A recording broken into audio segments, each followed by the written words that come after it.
reading my enormous turnip, and this is by Arlene Block, and it's illustrated by Yu Cha Pak. Have you ever read the story about the enormous turnip? This is my story of an enormous turnip that grew in my grandfather's garden. On Saturday morning, I visited Grandpa. Well, well, said Grandpa, here is my best granddaughter. Good morning, Clarita.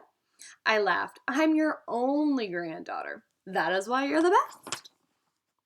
No more jokes, said Grandpa. I am glad to see you. It is time to plant these seeds. The seeds need water and light to grow. Are you ready to help me? Let's plant them in the garden. Grandpa got 2 rakes. He gave 1 rake to me. First, we raked the soil. Like that, he said. We used the rakes to break up the lumps and turn the soil. Then Grandpa got 2 shovels. He gave 1 shovel to me. Then we dig like this, he said. He moved the soil and tossed the rocks. We dug very carefully to make straight rows in the soil. Then we planted seeds, lettuce, tomatoes, peppers, and turnips. Once the seeds were in the soil, we patted the black soil and watered everything. Almost every day I checked the garden. When the soil was dry, I watered it. Grow, little seeds, grow strong, Grandpa would say. I thought he was silly, but I wished it too. After a week, I said, Grandpa, look, the seeds grow. Little green shoots had poked through the soil. 1 more week went by. The vegetables grew. Some were still small, but they grew bigger. Let's pull the weeds, said Grandpa. Then the plants will have more room to grow. Grandpa and Clarita's garden. Vegetables planted. Tomatoes, peppers, lettuce, turnips. Needs: sunlight, water, weeding, air. Special needs: tomato plants need to be supported as plants grow.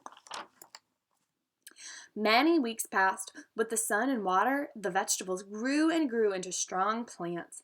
The tomatoes and peppers had already been picked and eaten. The lettuce continued to grow. Finally, Grandpa said, it's time to pull up those turnips. We pulled the turnips. One by one, the purple and white turnips filled the basket. At the end of the row, there was 1 turnip left. I sat and pulled, but the turnip would not come up. Let me try, said Grandpa. He pulled and pulled, but even he could not pull it up. See if you can help me, said Grandpa. And we both pulled and pulled and pulled until the fat turnip popped up. Grandpa sat and didn't say a word. Wow, I said, it's enormous, just like the one in the story. Well, look at that. You must do something special with this turnip. So I did. And then she wrote the book, My Enormous Turnip. How fun. All right, guys, I'm going to put the think and response questions in the description box below for you to think about, write about, or talk about, whichever you want to check your comprehension. I'll see you.